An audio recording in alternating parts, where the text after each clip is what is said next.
Section 11. Execution of special judgments. When a judgment requires the performance of any act other than those mentioned in the two preceding sections, a certified copy of the judgment shall be attached to the writ of execution and shall be served by the officer upon the party against whom the same is rendered, or upon any other person required thereby, or by law, to obey the same, and such party or person may be punished for contempt if he disobeys such judgment. Section 12. Effect of levy on execution as to third person. The levy on execution shall create a lien in favor of the judgment obligee over the right, title and interest of the judgment obliger in such property at the time of the levy, subject to liens and encumbrances then existing. Section 13. Property exempt from execution.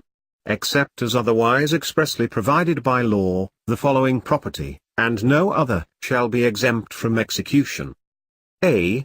The judgment obliger's family home as provided by law, or the homestead in which he resides, and land necessarily used in connection therewith. B. Ordinary tools and implements personally used by him in his trade, employment, or livelihood. C. 3 horses, or 3 cows, or 3 carabaos, or other beasts of burden, such as the judgment obliger may select necessarily used by him in his ordinary occupation. D. His necessary clothing and articles for ordinary personal use, excluding jewelry. E. Household furniture and utensils necessary for housekeeping, and used for that purpose by the judgment obliger and his family, such as the judgment obliger may select, of a value not exceeding 100,000 pesos. F. Provisions for individual or family use sufficient for 4 months. G. The professional libraries and equipment of judges, lawyers, physicians, pharmacists, dentists, engineers, surveyors, clergymen, teachers, and other professionals, not exceeding 300,000 pesos in value. H. 1 fishing boat and accessories not exceeding the total value of 100,000 pesos owned by a fisherman and by the lawful use of which he earns his livelihood. I. So much of the salaries, wages, or earnings of the judgment obliger for his personal services within the 4 months preceding the levy as are necessary for the support of his family. J. Lettered gravestones. K. Monies, benefits, privileges, or annuities accruing or in any manner growing out of any life insurance. L.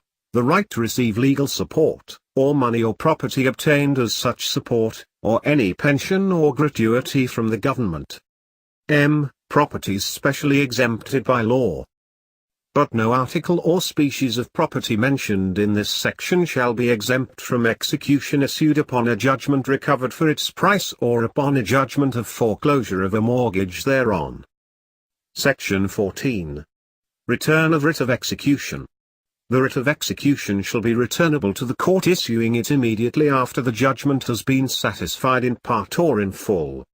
If the judgment cannot be satisfied in full within 30 days after his receipt of the writ, the officer shall report to the court and state the reason therefor. Such writ shall continue in effect during the period within which the judgment may be enforced by motion. The officer shall make a report to the court every 30 days on the proceedings taken thereon until the judgment is satisfied in full, or its effectivity expires. The returns or periodic reports shall set forth the whole of the proceedings taken, and shall be filed with the court and copies thereof promptly furnished the parties. Section 15. Notice of sale of property on execution. Before the sale of property on execution, notice thereof must be given as follows.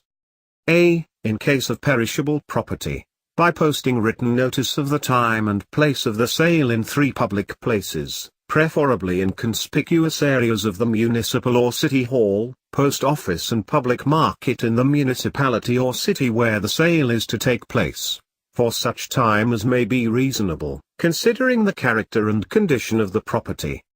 B. In case of other personal property, by posting a similar notice in the 3 public places above mentioned for not less than 5 days. C. In case of real property, by posting for 20 days in the 3 public places above mentioned a similar notice particularly describing the property and stating where the property is to be sold, and if the assessed value of the property exceeds 50,000 pesos, by publishing a copy of the notice once a week for 2 consecutive weeks in one newspaper selected by raffle, whether in English, Filipino, or any major regional language published, edited and circulated or, in the absence thereof, having general circulation in the province or city. D. In all cases, written notice of the sale shall be given to the judgment obligor, at least 3 days before the sale, except as provided in paragraph A hereof, where notice shall be given the same manner as personal service of pleadings and other papers as provided by section 6 of Rule 13. The notice shall specify the place, date and exact time of the sale, which should not be earlier than 9 o'clock in the morning and not later than 2 o'clock in the afternoon. The place of the sale may be agreed upon by the parties. In the absence of such agreement, the sale of the property or personal property not capable of manual delivery shall be held in the office of the clerk of court of the regional trial court or the municipal trial court which issued the writ of, or which was designated by the appellate court. In the case of personal property capable of manual delivery, the sale shall be held in the place where the property is located. Section 16. Proceedings where property claimed by third person. If the property levied on is claimed by any person other than the judgment obligor or his agent, and such person makes an affidavit of his title thereto or right to the possession thereof, stating the grounds of such right or title, and serves the same upon the officer making the levy and copy thereof, stating the grounds of such right or title, and serves the same upon the officer making the levy and a copy thereof upon the judgment obligee, the officer shall not be bound to keep the property, unless such judgment obligee, on demand of the officer, files a bond approved by the court to indemnity the third-party claimant in a sum not less than the value of the property levied on. In case of disagreement as to such value, the same shall be determined by the court issuing the writ of execution. No claim for damages for the taking or keeping of the property may be enforced against the bond unless the action therefore is filed within 120 days from the date of the filing of the bond. The officer shall not be liable for damages for the taking or keeping of the property to any third-party claimant if such bond is filed. Nothing herein contained shall prevent such claimant or any third person from vindicating his claim to the property in a separate action, or prevent the judgment obligee from claiming damages in the same or a separate action against a third-party claimant who filed a frivolous or plainly spurious claim.